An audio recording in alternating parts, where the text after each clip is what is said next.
Après la 3 et la 5 portes, Mini continue de décliner sa gamme avec aujourd'hui cette version cabriolet dont la capote souple peut se déplier et se replier en 18 secondes et ça en roulant jusqu'à 30 km/h. Après 2 ans d'attente, voilà donc enfin la 3e génération de Mini Cabrio.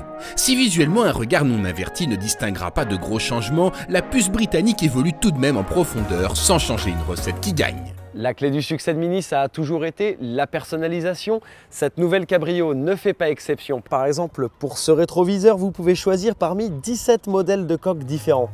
Les possibilités sont donc toujours presque illimitées, d'autant que même la capote peut désormais s'orner d'un Union Jack en tweed. Au-delà des nouvelles signatures visuelles avant et arrière ou des échappements et prises d'air attendus sur cette version Cooper S, se cache une nouvelle plateforme partagée avec BMW. Un partage qui a des avantages dont on ne se cache pas chez Mini. En termes de technologie embarquée, ce n'est pas une évolution, c'est une révolution réellement, parce qu'on a la chance aujourd'hui d'avoir des équipements technologiques qui sont inédits sur le segment des citadins. Et donc un certain nombre d'équipements qu'on a eu la chance de développer sur ce véhicule parce qu'on appartient à un groupe qui a effectivement ces équipements disponibles dans d'autres modèles. Cette technologie, on la retrouve un petit peu partout dans l'habitacle, comme ici, avec un système de navigation et de divertissement ou encore un affichage tête haute.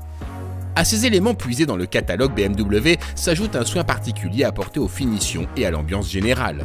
On obtient alors une atmosphère très premium qui se paye le prix fort. Notre Mini embarquait ainsi plus de 12 000 € d'options pour un total dépassant les 40 000 €. Un positionnement qu'on rationalise du côté de la marque. Donc on assume tout à fait le fait d'avoir des véhicules premium, mais la force de Mini, c'est d'avoir des niveaux de valeur résiduelle qui sont très élevés, ce qui veut dire que le coût d'utilisation de la voiture est tout à fait compétitif. Donc si vous comparez le coût réel d'utilisation, donc c'est le loyer mensuel en fait d'utilisation du véhicule, vous verrez que même par rapport à des véhicules de marque généraliste, nous sommes absolument compétitifs.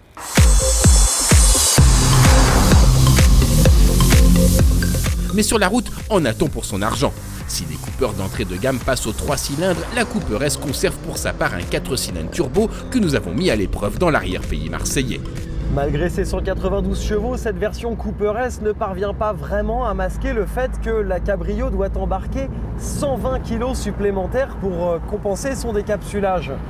Du coup, on perd quand même cette vivacité qui caractérisait la version 3 portes.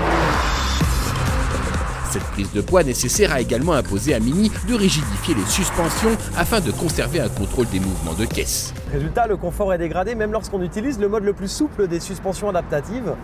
Et on est un petit peu perturbé par les bruits de mobilier au niveau du pare-brise et de la console centrale. Heureusement, l'absence de toit permet de profiter au maximum d'échappements, craquements et autres sifflements de Westgate.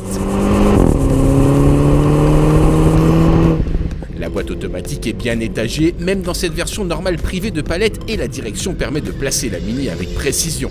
Une balade rapide sans chercher un record, voilà donc exactement la discipline dans laquelle excelle le Cabrio.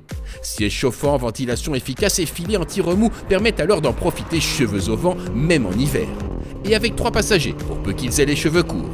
Alors certes, la Mini a grandi, donc on a gagné un petit peu d'espace pour les épaules et pour les jambes, y compris aux places arrière. Par contre, pour le brushing, c'est toujours pas ça, hein.